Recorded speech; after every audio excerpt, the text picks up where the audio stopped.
Hello everyone, yes, Volkswagen ID Bus, how is it to live with it for 2 days?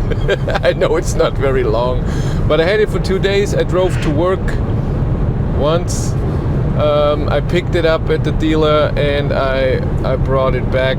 I will bring it back, and now I did a range test. Thanks to AVP Autoland in Plattling, they gave me this car for 2 days. Check them out, they're really an amazing car dealer. They're not just giving out electric cars and maybe a charger. No, they do the whole installation, even solar, and for your charger they do everything. They're working with electricians. They're really pushing electric cars. How is it? Well, the main point here is this is not the car for me. So there will be a lot of negativity that has to do with the size and everything, because I don't need that. I don't need such a huge car. I don't need that much space. And with this come a few negative things. But overall, driving is amazing. I said it in the range test. It's very comfy. The suspension is softer than in other ID cars, so it's a bit jumpy, not a lot, but it is. It's also louder in here, especially at 130, way louder than in other ID cars because of the window surface, I guess. Because of the shape, of course, it's way higher consumption. It looks stunning. So if you know, when I got my ID3 on the first day, there were a few people, one or two, looking at the car and ooh, look, because it was the first ID car that came out. ID4, ID5, nobody ever looked at me. With this ID Bus, even now that it's available for a few months, 6 months or so, you still get looks. And when I was just charging, 3 people came up and asked, can I look inside? One that was charging, what was the range and everything. So, and I see it when I'm driving around that people are looking, hey, and pointing and everything. It is, you get noticed in the car. So if you want to be under the radar, fly under the radar, this is not the car for you. So getting into the car, because it's high, is annoying to me. How you get in, you have to need a step and everything. You sit very high, but you can see pretty nice over the front though. This is nice. The distance to the windshield, even to the rear mirror here, is so strong. So far it's such a long distance, even to get here to put this down. Oh my god. So everything feels so far away. Even my GoPro, it's in the middle and it's far away. Normally I put it on the right, but you couldn't see me. It would be so far away. It just feels extremely spacious, because it is. Let's do full power. Oh, I'm still in eco mode, eh? No, I'm comfort mode. Ooh, it went back down to comfort mode automatically. Huh, from eco to comfort because I started. I don't have this in my ID3. My ID3 remembers where I was. But I'm always in individual. Maybe it's because of that. The screen is nice from size-wise. It's a bit low because I'm sitting so high. It's very low, and I feel that it is. It's not angled towards me like in the ID3, so it feels like it doesn't belong to me. It feels like it's for everyone, but not for me. I would love it to be more to me and higher. It could be higher, there's no problem. Maybe there's an airflow issue or something then. And when we come to air, those doors are so big and the trunk is so big. When you heat up the car and you open this, it gets cold in the car in no time. And what I also noticed, when you're alone in the car, so when climate is on eco on the other side, so this morning I had the climate on 23 degrees, but it was just heating up my side like it should with eco, because the space is so big. I feel that it's warm here, but here it's cold. And I never had that in any other ID cars when I was driving it. So this is really specific because it's so big in here.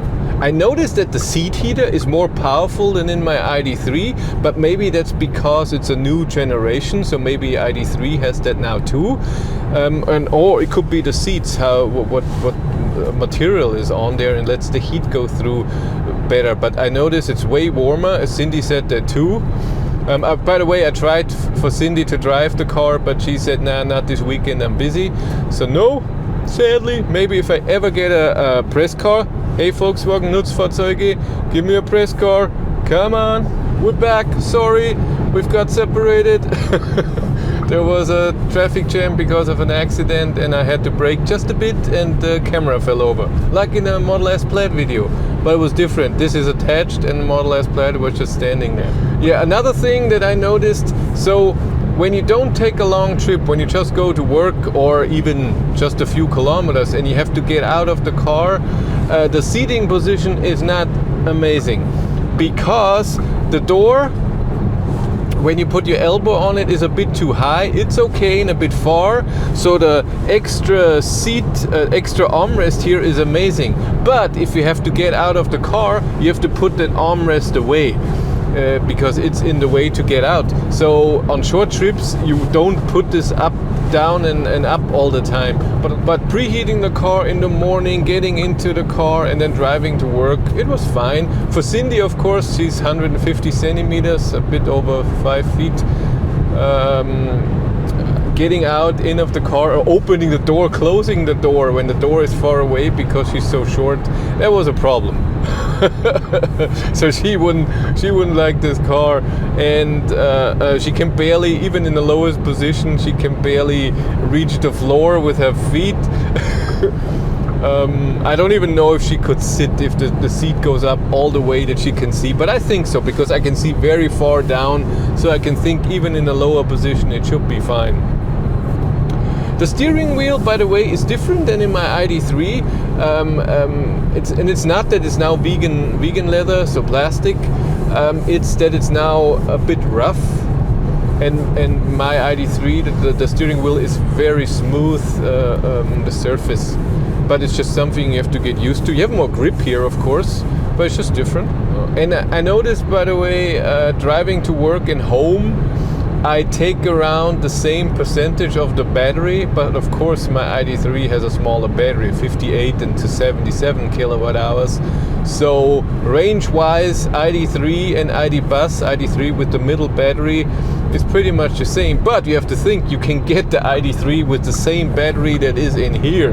Charging was good. The charge port, by the way, is at a perfect location to charge at Ionity. The cable is, you could park 2 meters away from the charger, it's no problem because the charge port is so far in the back and low, so the cable can reach with no problem at all. It's awesome.